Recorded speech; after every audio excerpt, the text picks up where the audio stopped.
So I'll take songbook, page 78, so I'll stand up. Here we go. Redeemed, how I love to proclaim it. Redeemed by the blood of the Lamb. Redeemed through his infinite mercy. His child and forever I am. Redeemed, redeemed, redeemed by the blood of the Lamb. Redeemed, redeemed, his child and forever I am. Redeemed and so happy in Jesus, no language my rapture can tell.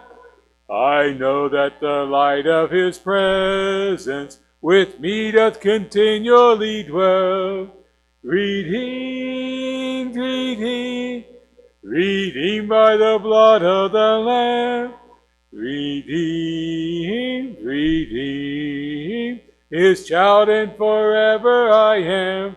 Last verse. I know I shall see in his beauty the King in whose law I delight, who lovingly guardeth my footsteps and giveth me songs in the night.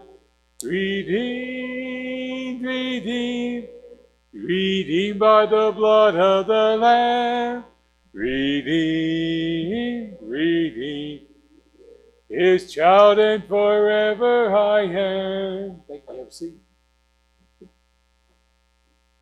Let's go to the Lord in prayer. Does anybody have a spoken prayer request this morning?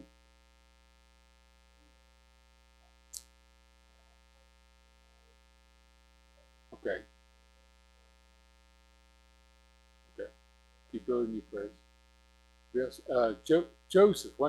Tammy, was it Joseph that fell?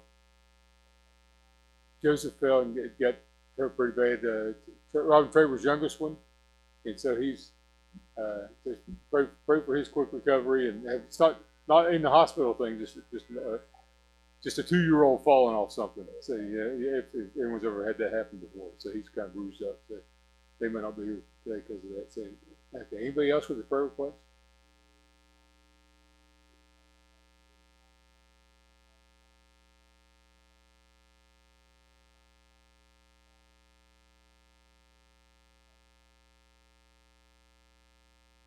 Okay.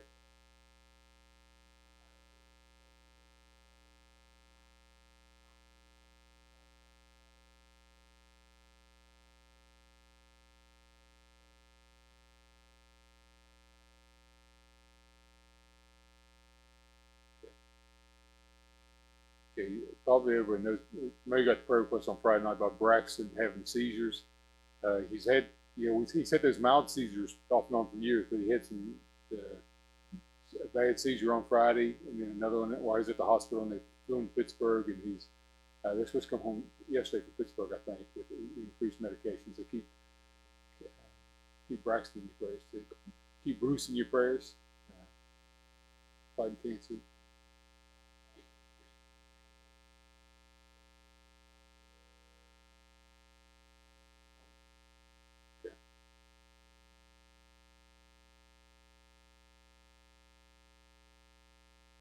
Okay, anybody else?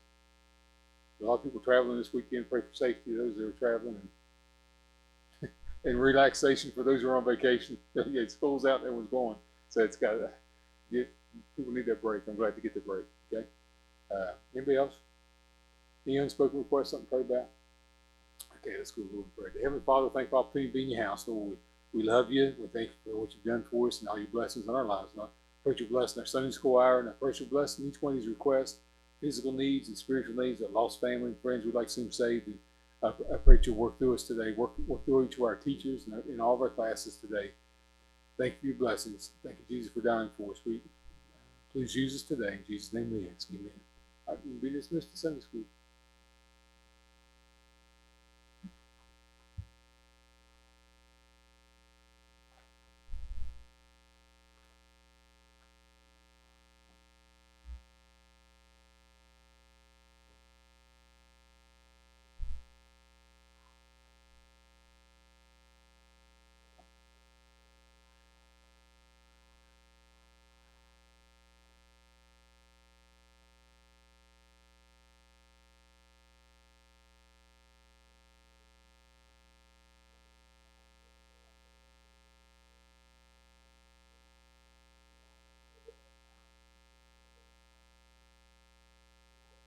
Bye, Eli. Have fun.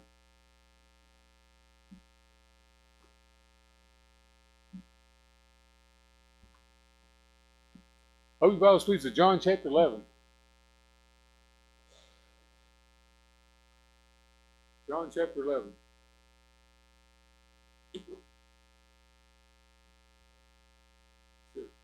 Have fun.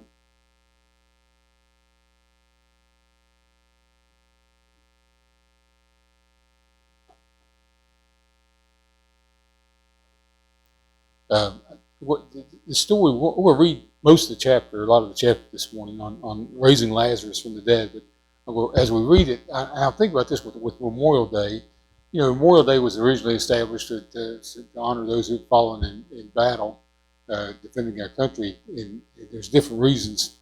Throughout the years process, in Memorial Day, a lot of times we just go to everybody's cemetery. In the last weekend, and then this weekend, Tammy's gone to. I went to some with him last week, and she's gone to like 14 different cemeteries of all the family members, and because we have family in California and St. Louis or wherever, Texas, and different ones, and they can't come in.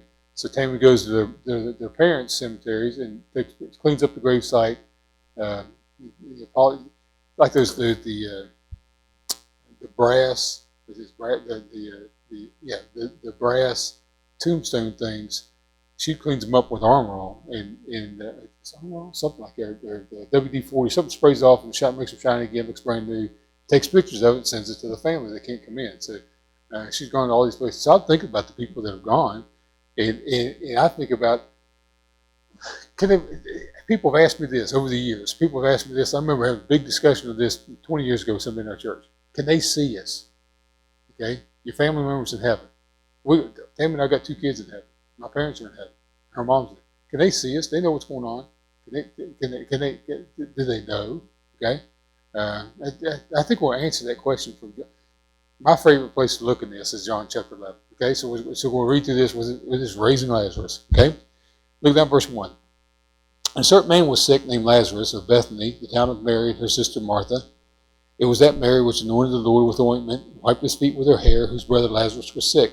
Therefore his sister sent unto him, saying, Lord, behold, he whom thou lovest is sick. When Jesus heard that, he said, This sickness is not unto death, but for the glory of God, that the Son of God might be glorified thereby. Now Jesus loved Martha and her sister and Lazarus. When he had heard therefore that he was sick, he abode 2 days still in the same place where he was. Look down verse 17, because he stayed where he was for 2 days, and then he took his journey and got there eventually. Verse 17, and when Jesus came, he found that he had lain in the grave 4 days already. Stop reading right there. Jesus says, this sickness is not unto death, but for the glory of God. He waits where he's at for 2 days. He knows what's going to happen. He's God, right? He knows everything. So he waits 2 days. He says to the disciples, come on, we're going to go see, we're going to go to Bethany, where Lazarus is. And he waits 2 days. By the time he gets there, he's already been in the grave for 4 days, right? Okay, let's go back up just a little bit. Okay, look at verse 9. Verse 7, Jesus said, then after this, he said to his disciples, let's go into Judea again. His disciples said, the master of the Jews of late sought to stone thee, and goest out thither again. And we'll skip through some of this. Look at verse 11, middle of verse 11, Jesus speaking again. These things saith he, that after he saith unto them, our friend Lazarus sleepeth, but I go that I may wake him out of his sleep. Then said his disciples, Lord, if he sleep, he shall do well. Howbeit Jesus spake of his death, but they thought that he had spoken of taking a rest and sleep. So he's sleeping. They heard that he was sick. A couple days later, Jesus said, we're going to go to where he's at. And he said they don't want to go because the Jews in that area already wanted to kill Jesus, already wanted to try to stone him. And Jesus said, we're going to go to Bethany and where Lazarus is because he's sleeping. And the disciples said, he's sleeping, that's good, right? If he's been sick and he's sleeping now, isn't that a good thing? And Jesus said plainly, next couple verses, he said plainly, he's dead. Okay? Lazarus, last part of verse 40, he's dead.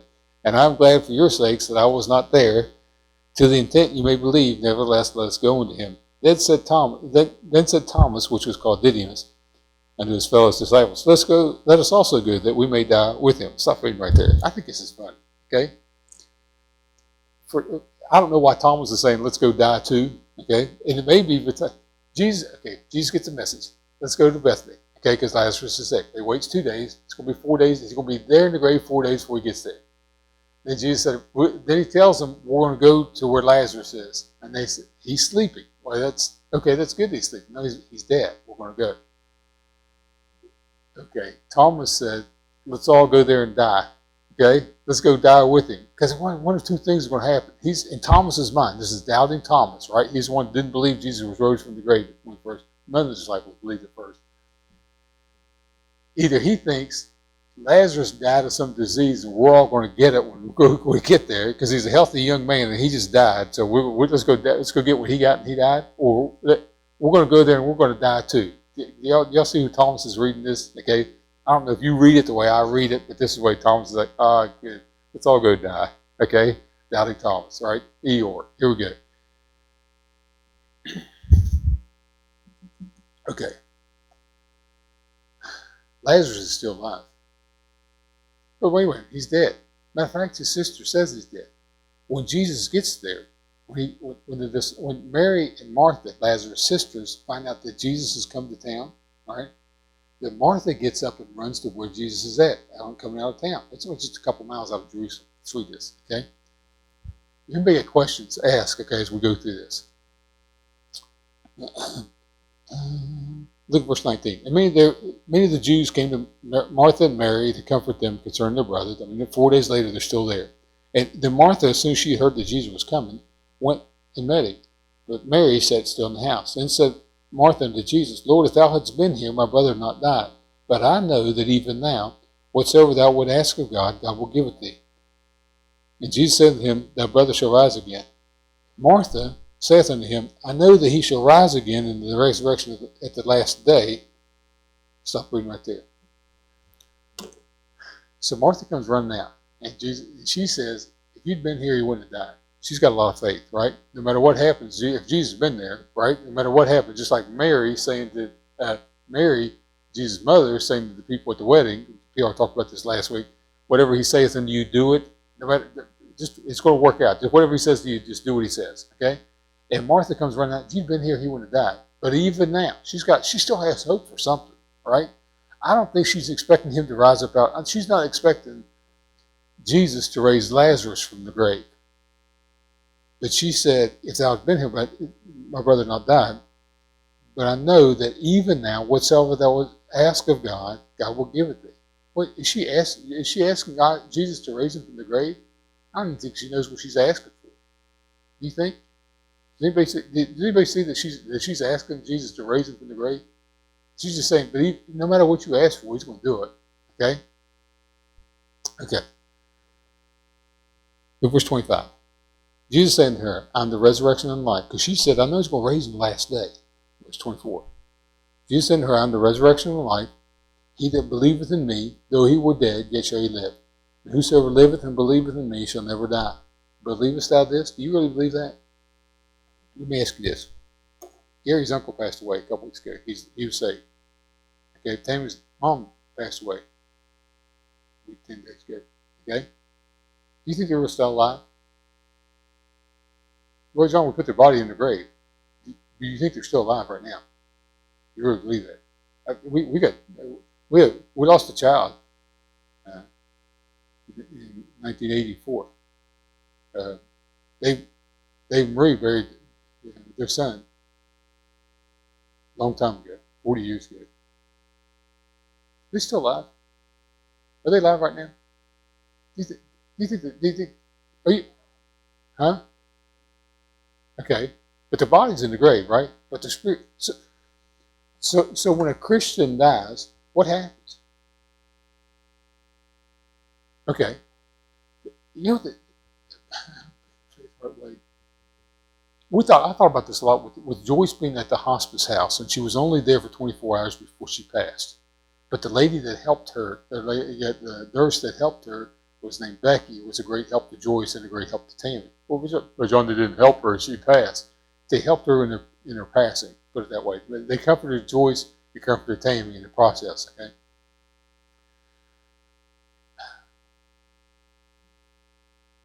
when our body dies, whether it's a car wreck or old age or whatever it is, we think of death as a bad thing. And one scripture talks about death as being the last enemy. Okay? But to me, when I read this and I think about the people that are, good afternoon, glad y'all could join us. We're talking about Lazarus, that Jesus raising Lazarus in the grave. So you turn to John chapter 11, okay? So you'll be caught up, okay? And I'll repeat myself so much, I won't repeat myself right now, but you'll get caught up with us in just a moment, right? When our body gives up, okay, or car wreck or whatever it is, immediately, to be absent from the body is to be present from the Lord. Immediately, our spirit is in the presence of God. But our body is just chemicals, right? And that's just there. So whether we are lost at sea, buried somewhere, cremated, whatever, the body is just the flesh that you don't need anymore. But your spirit, the part that's inside of you, lives forever, right?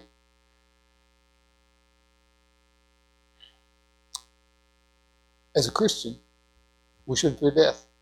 Okay? It's just like passing through a door to the next thing that you leave your body behind. Okay? Lazarus is dead, Jesus said. But then a few minutes later, when he's talking to his disciples, he said clearly, plainly, Lazarus is dead. That means his body has given up to fight against whatever it was he's sick with. But when he's talking to Martha, on down in the chapter, when he finally gets to Bethany, and Martha comes out and says, "You've been here, my brother not died, but even now if you do something, whatever you ask of God, he's going to give it to you." And he said, "Lazarus will live again." Lazarus died. She said, "I know he's going to lie. He's going to be alive in the last day, but what about right now? Where's he at right now?" He's on the other side of that door. Simple as that. That door is a grave. But it's not the physical grave where they got to roll the stone away. He's just right there on the other side of that door. A good friend of my boss, David Lee, was a good Christian guy. He was just a great guy, good friend. He died of cancer. They had a hospital bed in his room, in his living room, and the hospice nurse was coming in every day at a certain time, and he talked to his wife, and he knew where he was going, right? As a Christian, he just knew. And he kept saying, "I got to go down that path right there." Told his wife the day before and the day of his death. And he said, "I got to go right down." And he was talking about his friends that they hadn't seen in years, high school friends that they knew were saved, that they were lost, that they had lost here on this side of eternity. Those people were gone. And he said, I'm going to say all names. "There's Joey. Can you see Joey?" And his wife Lane's like, "I can't see Joey. He's right there. Can't you see him?" Okay? And I've got to go down that path right there. What time's the hospice nurse coming? 11 o'clock. Good, I'm going to stay till she comes. He did. He stayed till the hospice nurse came in. He spoke with her, stood up, spoke with her a little bit, got back, laid back down to bed, and went down that road. Okay? Where Joey and his other friends, his mom and dad, and everyone else, they were waiting for him. Okay? Not his mom. She's still alive. But everybody else was there waiting on him. Brother Howes, our pastor in Indiana, said the night before his mom was passing, he was with her in her hospital bed, and he was supposed to be leaving to preach somewhere else. And she said, "I don't want you to leave." She said, "But there's Aunt so-and-so and Uncle so-and-so. Can't you see him, son?" And he said, "No, Mom, and I don't want to right now." Jared, one of the places that Jared works, a young man was killed on his first day of the job, was backed over and was killed on that job site. And Jared said, "Are they looking at you?" Right? All the guys, all the well tender guys, water truck guys that go up there, there's somebody looking at you when you're there. Now, it might be deer staring at you or something like that. Most often, shine your light around, and you'll see a deer standing there at the edge of the woods or whatever. But it doesn't feel like it, does it?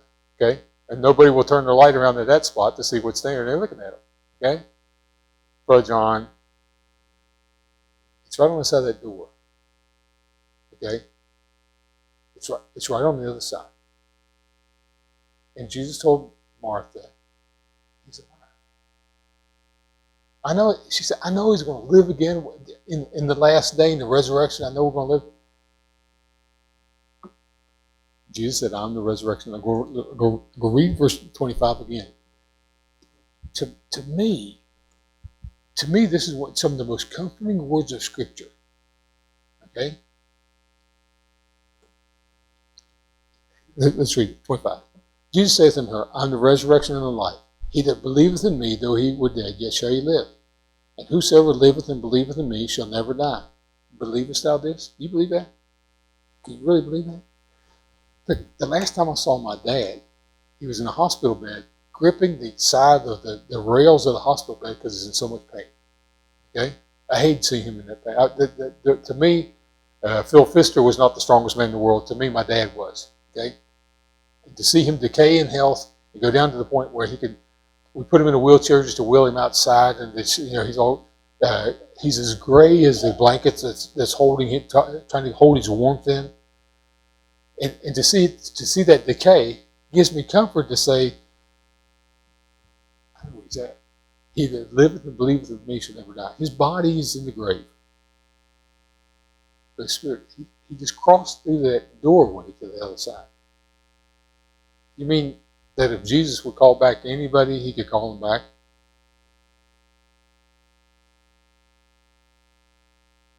King Saul asked for Samuel to come back. Remember the story? King Saul it's the day before King Saul dies. He's going to die in the battle. And he goes to a soothsayer, a familiar spirits woman who's supposed to be able to call people from the dead. She can't call up people from the dead. Okay? You can go to a tarot card reader, or these people that read your palms and take your money. You go to these people if you want to. They're not going to call anybody up from the dead. Okay? There may be some evil spirit working through them, but there's not a familiar spirits. The Bible says, Old Testament, is supposed to thou shalt not suffer a witch to live. Old Testament. Okay, so those people are not good. But in reality, when Saul was sitting there, he wouldn't need anything. He was sitting there, and he's worried. He knows he doesn't know yet that he's going to die tomorrow. But she said, "Who you want to see?" And he said, "I want to see Samuel." And when Samuel appears, because he's alive, he's with Jesus on the other side. When Samuel appears, the witch lady is scared because she's never really had anything real happen in her life, right? And she's not expecting someone to really show up and say, "What do you want, woman?" I think she's not expecting that to happen, and it happens. And she's just wanting to take Saul's money and buy another crystal ball or something with it. She's not really expecting something. She's a spooky spiritual woman, not real. And but when Samuel shows up, she screams. And it's because she's not expecting it's not a ghost, it's a person standing there. And she can see him. Saul can't see him. Saul says, "What's he look like?" She describes him. And Saul said, "Yeah, that's him." Okay? Are they alive on the other side of that doorway? Every one of us has family members lost. That we lost. Saved and in heaven, they're with Christ. Man, do you really believe it? 26. Jesus asked Martha, "Do you believe it? I'm the resurrection and life." And your brother Lazarus believed in me. So is he on the other side? Is he right over there? When they roll the stone away, he doesn't just say, "Come forth." He says, "Lazarus, come forth," because he don't want everybody coming out. Okay? If it's a tomb where it's got one body, we understand it. If it's a tomb that's got 15 bodies, where a cave type thing, where they've rolled a stone in front of it and they buried a bunch of people, they did that a lot. Like we have a mausoleum over here. You just went to the mausoleum and say, "Come forth," and all the things open up and they'll come out. When he calls Lazarus, he says, "Lazarus, come forth."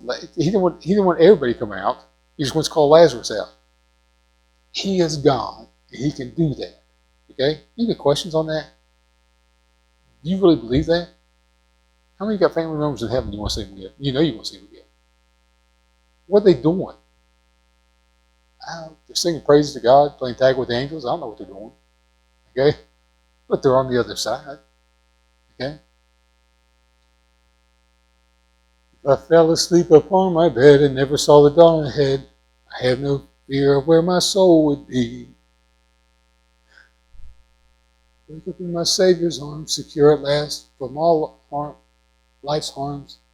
Now lo, his loving face I there would see. It's really just over there. As David Lee said, told his wife, he's over there. When the hospice nurse showed up, I'm going. When we were in Virginia, I think it was once a month we did this. We went to the nursing home, and we had to wheel everybody down the hall at the meeting room thing, and I'd preach to them, and we'd sing together. And if anyone's been in a nursing home ministry, you know what the singing's like. It's like me multiplied by 10. It's bad, okay? But there's so right, Debbie? Don't shake your head, Debbie. We had service. We took everybody back to the room. And I was walking back, after we taken the last person back to the room, I was walking back down the hallway, and Mr. Weekly was in here sitting in his wheelchair. He'd been in our service with us that day. He was a post office. Everybody in the county knew him. He's a mailman. And everybody on the north end of the county, he was a mailman for 50 years or whatever. And he said, "Preachers," I was coming by his doorway. He said, "Preacher?" I said, "Yes, sir, Mr. Weekly." He said, "I'm going home. I'll see you. I just want to let you know I'm going home." I said, "Okay, Mr. Weekly." I thought maybe his family was coming to get him during the week. He said, I'm going. No, he said, "No, I'm going home. My family coming to pick you up and you're going to go stay with family." No, he said, "I'm going home." He died Tuesday. Okay? He was reaching for that door. We shook my hand. It's right there. Can't you see him? Okay? Any questions on that? Okay. Mary and Martha. In another story about Mary and Martha, everyone's at their house for dinner. Martha's working, fixing dinner for everybody and just making sure. I mean, everywhere Jesus went, unless it was Peter, James, and John, the three of them going with him, usually there was 12 or more men going with them. So they go to Mary and Martha's house for dinner one time, and Martha is cumbered about. Jesus said, "You cumbered about with much." She's worried sick that she can't get everyone fed. She's trying to fix dinner for everybody, right? Whether it's 13 men or 35, we don't know how many was there that day. Okay? And she said, "What'd you tell?" And Mary is just sitting at his feet, listening to teach. Okay? I guess Jesus is sitting in the living room or in the front yard, wherever they're at. Mary's just sitting there and worshiping him, looking up at him. And Martha comes by with another tray of biscuits for the guys and says, "Why don't you tell her to get up and help me?" Right? Anybody been there? Say, "You ladies been there?" Kelly, you ever look at Wally and say, "Would you have her help me in the kitchen?" Okay? It's her sister. Okay. No, Kelly said, "You don't want Wally in the kitchen." No, I'm just kidding.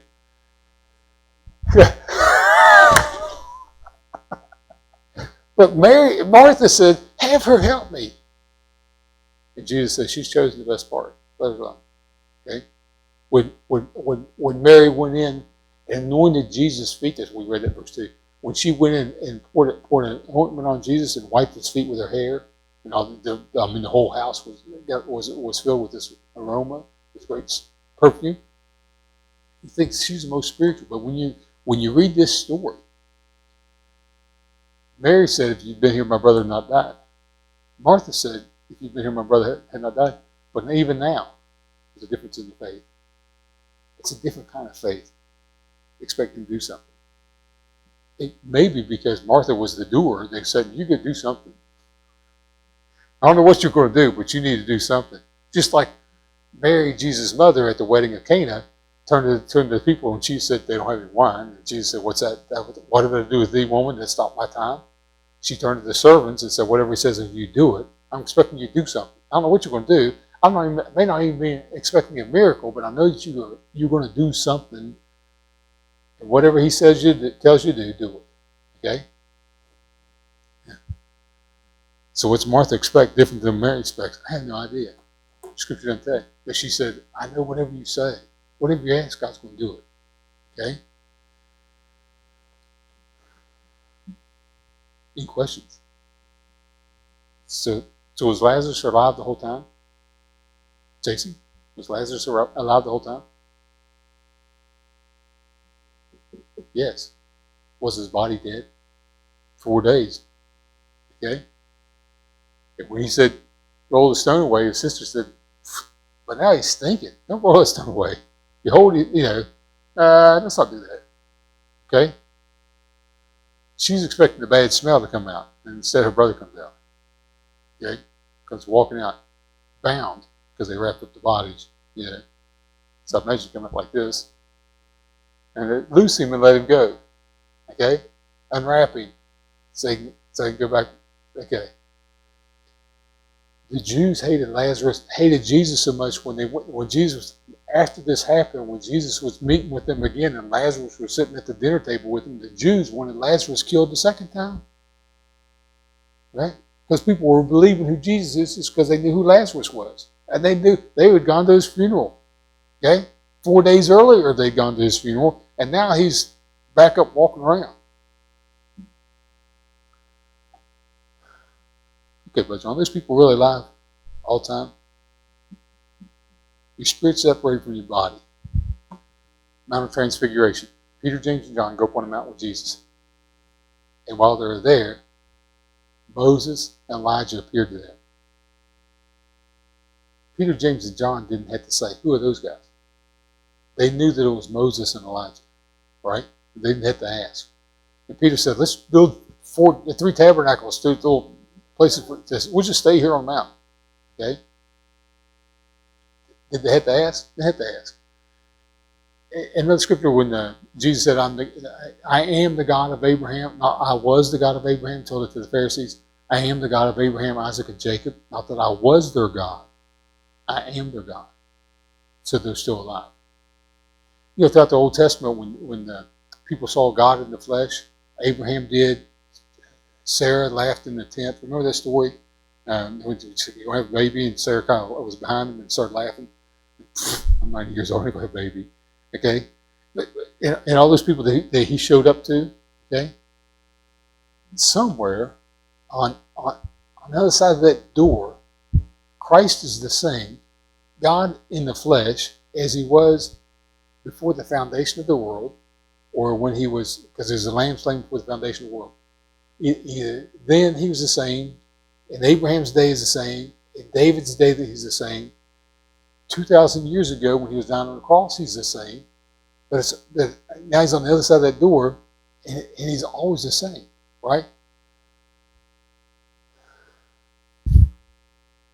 When David's son died, David was weeping and praying and was asking God to spare his sick son. He was only a year old. And when his son died, he said, I shall go to him. He shall come to me. He's just right over there. We grieve the loss of our loved ones, and we should. But in reality, they're not sick anymore. Right? We're not worried about them anymore. My grandmother was 98. My aunt was 101 when she passed just a year ago. I get to the date 1 year before Joyce passed. Okay? 101 years old. No health problems.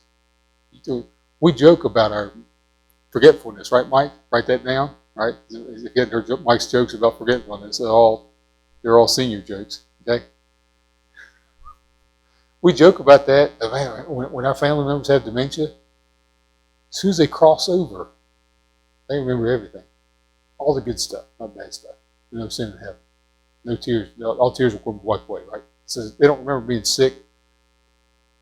If they lost a child on this side of the door, when they see that child on the other side of the door, I don't even know if they know it's your child. They just love that person. I love my mom and dad. When I cross over and see them, I'm not going to see Dad was 83, Mom was 73 when they passed. I'm not going to see the 83-year-old man turning gray. His hair is white, whatever, but not the skin turning gray because of age. I'm not going to see a sickly old man. Our first daughter, Sarah, is not going to be a little baby. Brother John, are you going to know that person? The Bible says we will be known as we are known. Right? That's what it says. I will not know Sarah as our daughter. I will not know George as my dad. Okay? But I don't know. I just know them. I know that's George. Right? I know that's Sarah. I don't know how. It doesn't really matter at that time. Right? Because it's not like I'm going to see you now and I'm going to miss you because I'm going to get to see you now and then go away and never see you again. Because that's eternity where time stops. Right? We got a lot of our church family has babies in heaven. has children in heaven, right? All of our church family has parents in heaven. And it's not like when we get there, okay, you may go to family reunions. You have family reunion once a year, something like that. We used to do it every year. We'd have a reunion. It's great seeing my family. Tammy said the first time Jared showed up with our family, she felt sorry for him because it was 10 guys my size saying, "What's your intentions, boy?" Or kind of shaking. And it's kind of funny, but it bothers me. It saddens me when I don't get to see him. Right? Y'all like that? Okay. Some of the cousins had to say, I saw a cousin with Jared and Rebecca's out in Arizona last year, and one of my cousins hugged him, hadn't seen him in 20-some years. I didn't want to let go. Right? I didn't want them to leave the house when they had to drive back to their house that night. I didn't want to leave. You didn't want to leave either, did you? I didn't want to leave. They all moved in with Jared and Rebecca. Okay? We'd stay there too. When we crossed that veil, we didn't have to say goodbye to them again. They're alive. A couple years ago, somebody in our church said, "Who would want to live forever?" Right? If you have health problems, maybe you wouldn't. Right? But all that ends over here. You cross over. I like Memorial Day because it makes me think about this stuff. Okay? And I think about this. We went to this funeral. We went to cemeteries of people I've never met. Poppy's family, Carl's family, Tammy's great-grandparents, or people I've never met before. And kind of funny, Tammy's dad does this, and we'll probably all do this at times. You remember, like, you remember this guy? You went to school with them. They died before I was born. I was joking. We started a church by the time you were born. Do you remember when we started the church? No, but I wasn't here. Okay. We expect people to remember what we remember. But okay, who were there? It really won't matter. Think about these people.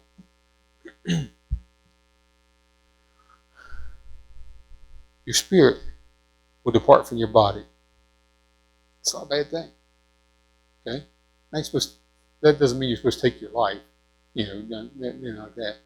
But when you get there, everything bad is going to be gone. Everything people have bad memories of things. Or people go through a trial or sickness, whatever. Who jokes about stuff. Some guy said, you got the heavens and watch tell me the greatest thing, the bravest thing you ever did. He said, a bunch of bikers were beating up harassing some old lady, so I jumped in to help her. So when did that happen? It's about 15 minutes ago. You think, John, it's not funny. You think about bad things are going to happen, or bad things happen in our life, on that side it doesn't matter. Now Lazarus had to come back, and eventually he's going to have to die again. Physically, he's going to have to go through another sickness or whatever. Lazarus came back. But on that side, talked about, man, this is great. And I go, what? I gotta go back again? No, I don't want to go back again. I was sick over there, right? I didn't remember it. They came back. I heard this story about 20 years ago, and I'm not sure if it came from preachers. You know how preachers exaggerate stories all the time, But there's a preacher that had a heart attack and died in the emergency room. They brought him back, and first thing he said to the nurses was, "Why'd you do that?" I wish you hadn't have done that. I was there. I won't come back. Okay? And it may be, once we cross over that path, when the casket's laid out, the preacher's preaching your funeral, the people that come by and say, "Oh, don't they look so natural?" No, not really. Don't they look good? Or they might look better than what they did the day before, or 2 days before when they were sick. But when they get all that bad is gone. Any questions? Do they see? Do they know what we're doing? Hebrews chapter 11, the great faith chapter, where the last goes through all by faith. It says we have so great a cloud of witnesses, I think they can see, not bad stuff, but I think they know. There's rejoicing in the presence of every angel, and one person that gets that comes to know Christ or gets saved. I think they know. If your family member is over there when you get saved, I think, hey, look what happened. I want you to see this. God lets them know. Okay? Any questions? Going once, going twice. Only question is, where are you going when you die? You really believe it? I really believe it. I'm not looking for it. That's not like, we've heard people testify and saying, I'm tired of this side of eternity, I want to go. I'm not there yet. Okay? I may get there eventually, but I'm not there. I enjoy my life, abundant life. But when it comes time to that, be dead. It's Christ. I'm going to show you. Okay? David Underwood asked me, was it yesterday? There's going to be horse sales in heaven. There's going to be horses, okay? And if David gets his job right, he'll get to shovel up after them. He's looking forward to it, his favorite pastime. Streets are gold, so money don't matter, right? stuff we worry about once we get over there, it ain't going to matter. Stuff we enjoy will. Stuff we enjoy on this side of eternity, a lot of it goes with us. Okay, not money, but the people, right? The memories of people and good things happen. All right, questions? Thank you, Lord, for loving us. Help us be Christians we ought to be. I pray for the lost people around us. You'll make us a light. We'll be a light to the community, a witness to others. Thank you for the promises you've given us in your word, that we know we'll see them again. We know we'll see you again. And crossing through that veil is just Lazarus is still alive. His body was dead, but he was still alive. He's still alive today. Please bless our church family. In Jesus' name we ask you.